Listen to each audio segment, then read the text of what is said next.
Well, besides the romantic notions about being a cartoonist, there are also the very practical aspects. Speaking as a publisher, one of the most important is meeting a deadline. In nearly 30 years I've known Will Eisner, he has never missed a deadline. In fact, he usually is early when he turns his material in.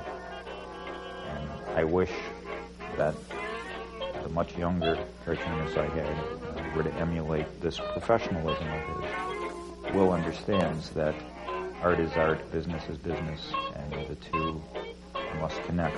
And if you're irresponsible, it has a ripple effect on other people.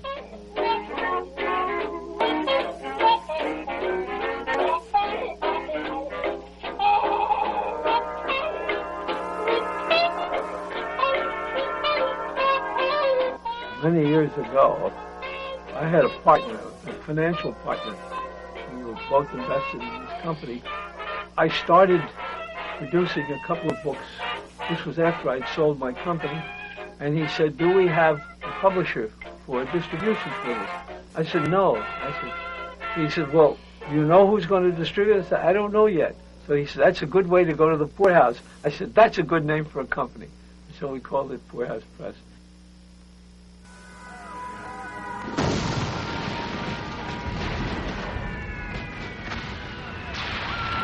We will gain the inevitable triumph, so help us God.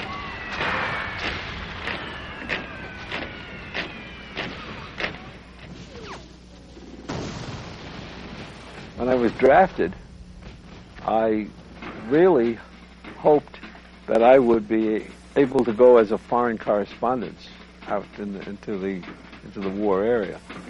But it turned out that I wasn't. I spent the entire war in the Pentagon building. Em 1942, Will começou a desenvolver um trabalho inédito de quadrinhos de treinamento.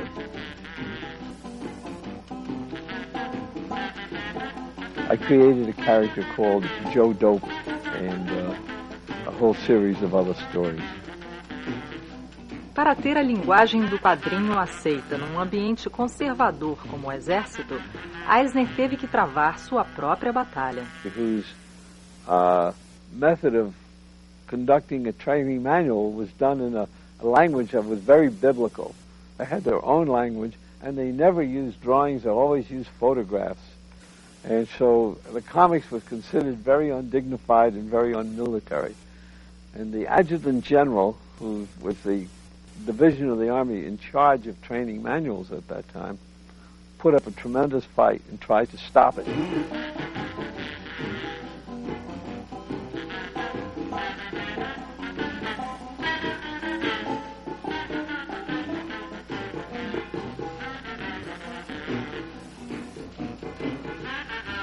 The advantage you have with drawings, unlike photography, is that you can manipulate the perspective to suit the reader. Always in my shop, the one rule we had was that when you are doing showing an installation, installing a valve or installing a widget of some kind, the point of view of this thing is just as though the reader was actually in the truck or in the equipment doing it. I think that the educational comics Will did are in their own way as important as the entertaining comics that we probably all prefer to read. But what Will proved is that comic books can be effective educational tools. And this really was only a theory until Will tested and improved it with his PS magazine.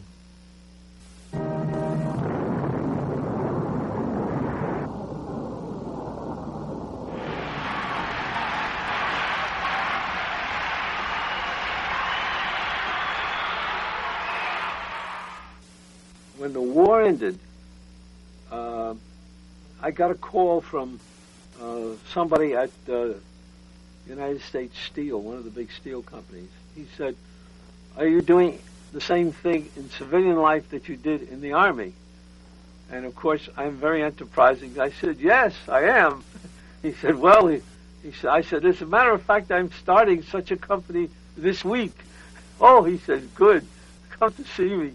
O que o Eisner andou fazendo assim, depois que o Spirit acabou, nem tudo a gente sabe, né? Porque ele começou a fazer propagandas,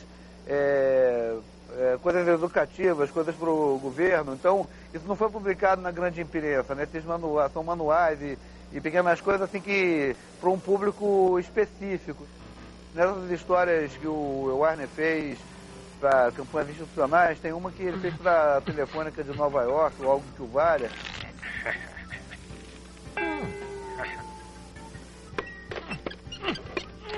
Que era mostrando, está vendo? A linha plana é melhor do que a pulsa. Ele conseguiu transformar isso numa história.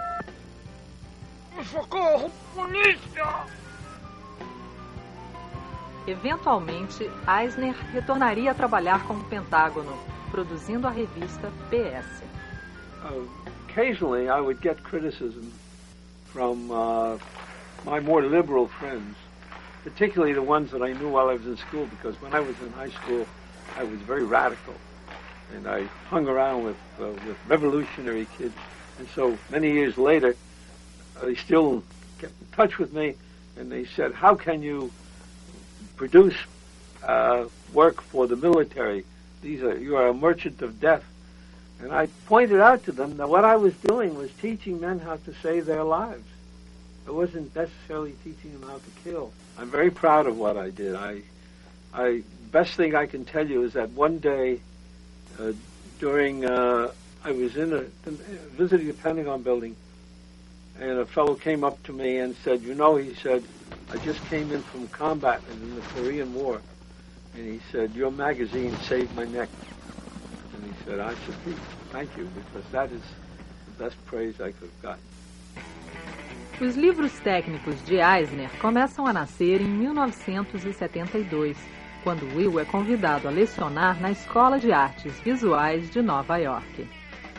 He asked me what I would call the class, the school. I said, we should call it sequential art because I think comics is a bad word and it doesn't really mean. They said, okay. Well, that year when they printed the catalog said sequential art, and in parentheses they had the word comics. So they couldn't get away from it. Not only is able to do the work, he's able to articulate how he did it and inspire the younger generation.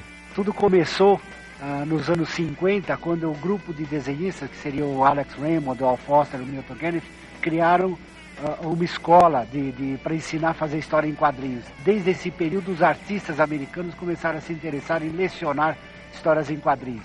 E o Will Eisner se transformou em um professor importante em Nova York. O André LeBlanc era o assistente dele. The School of Visual Arts in New York City was once called the Cartoonist and Illustrator School. So it had a strong DNA toward teaching comics. And each of these cartoonists, Kurtzman, Eisner, and myself, had very different approaches as to how to go about teaching that sort of thing.